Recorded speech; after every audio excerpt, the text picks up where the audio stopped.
ಅಂದರೆ ಅದು ಸರ್ ಮನುಷ್ಯ ಅಂದ ಮೇಲೆ ಎಡವೋದು ಬೀಳೋದು ಅದು ಸಹಜ ಅಂತ ಅನ್ಸುತ್ತೆ ನನಗೆ. ಅಂದರೆ ನಾವು ಅದನ್ನೆಲ್ಲ ಹೇಗೆ ಯೋಚನೆ ಮಾಡ್ತೀವಿ ಅಂದರೆ ಈ ಮೊಮೆಂಟಲ್ಲಿ ಕೂತ್ಕೊಂಡು ನಾವು ಅಲ್ಲಿ ತಪ್ಪು ಮಾಡಿದ್ನ ಅಂತ ಅನ್ಸೋದು. ಬಟ್ ಆ ತಪ್ಪು ಮಾಡಿದ್ರಿಂದ ನಾ ಬುದ್ಧಿ ಕಲ್ತ್ನ ಅಂತಲೂ ಅನ್ಕೋಬೋದು. ಅದರಿಂದ ನನ್ನ ಯೋಚನೆಗಳು ಬದಲಾದ್ವಾ ಅಂತಲೂ ಅನ್ಕೋಬೋದು. ಅದೇ ಏನಾದರೂ ನಾ ಕಾಮಿಡಿಯೇ ಮಾಡ್ತಿದ್ರೆ ನೀವು ಹೇಳ್ತಿದ್ರಿ ಎಲ್ಲ ಕಾಮಿಡಿ ಮಾಡಿದ್ರಿಂದ ನೀವು ಎಡವಿದ್ದೀರಾ ಅಂತ. ಹಾಗಾಗಿ ಇಲ್ಲಾಂದ್ರೆ ಒಂದು ಗರುಡ ಗಮನ ಬರ್ತಾನೆ ಇರಲಿಲ್ಲ, ಒಂದು ಸ್ವಾತಿ ಮುತ್ತಿನ ಮಳೆ ಹನಿಯ ಬರ್ತಾನೆ ಇರಲಿಲ್ಲ. I am very proud about Roopantara, I am very proud about Swathi Mutthina Male Haniye, I am very proud about Garuda Gamana Rishabha Vahana. To be we couldn't deliver the same film that we wanted. ಅದೊಂದು ಬಿಟ್ಟರೆ ಬೇರೆ ಯಾವ ಸಿನಿಮಾಗಳನ್ನು ನೀವು ಪಾಯಿಂಟ್ ಮಾಡಿ ನೀವು ಎಡವಿದ್ರಿ ಅಂತ ಹೇಳೋ ಆಗಿಲ್ಲ.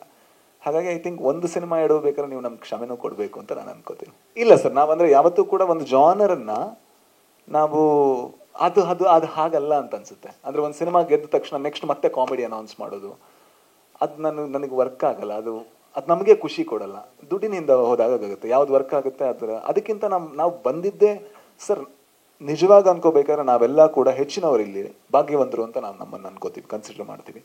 ಯಾಕಂದರೆ ನಾವು ಬಂದಂತಹ ಊರಿಂದ, ನಾವು ಬಂದಂತಹ ಜಾಗದಿಂದ, ನಾವು ಬಂದಂತಹ ಫಿನಾನ್ಷಿಯಲ್ ಸೆಟಪ್ಪಿಂದ ನಾವು ಸಿನಿಮಾ ಮಾಡ್ತಿರೋದೇ ದೊಡ್ಡತನ. ಅದರಿಂದ ನಮಗೆ ದುಡ್ಡು ಸಿಗ್ತಾ ಇರೋದೇನೆಂದರೆ ನಮ್ಮ ಭಾಗ್ಯ.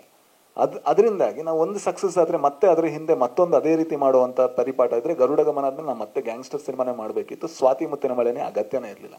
ಅದು ನಮ್ಮ ಇಂಟೆನ್ಷನ್ ಅಲ್ಲ. ಹೊಸತನದ ಹುಡುಕಾಟ ಯಾವಾಗಲೂ ಇರುತ್ತೆ. ಇದು ಹೊಸದು, ಇದು ಒಂದು ಮೊಟ್ಟೆಯ ಕತೆ ಅಲ್ಲ, ಇದು ಹೊಸದು. ಈ ಸ್ಕೇಲನ್ನು ನಾವು ಯಾವತ್ತೂ ಲೈಟ್ ಹಬ್ಬದಲ್ಲಿ ಅಚೀವ್ ಮಾಡಿಲ್ಲ, ಇಷ್ಟು ಜನಗಳನ್ನು ಇದನ್ನು ಯಾವತ್ತೂ ಅಚೀವ್ ಮಾಡಿಲ್ಲ. ಐ ಥಿಂಕ್ ಮುಂದೆ ಆದರೂ ಕೂಡ ನಾವು ಜಾನ್ರಿಗೆ ಸ್ಟಿಕ್ ಆಗಲ್ಲ. ನೀವು ಜಾನ್ರಿಗೆ ಸ್ಟಿಕ್ ಆಗಿರೋ ಎಷ್ಟೊಂದು ನಿರ್ದೇಶಕರನ್ನು ನೀವೇ ಬೈತಾ ಇರ್ತೀರ ಎಲ್ಲ ಒಂದೇ ಥರ ಅಂತ. ಸೊ ನಮಗದು ವರ್ಕ್ ಆಗಲ್ಲ.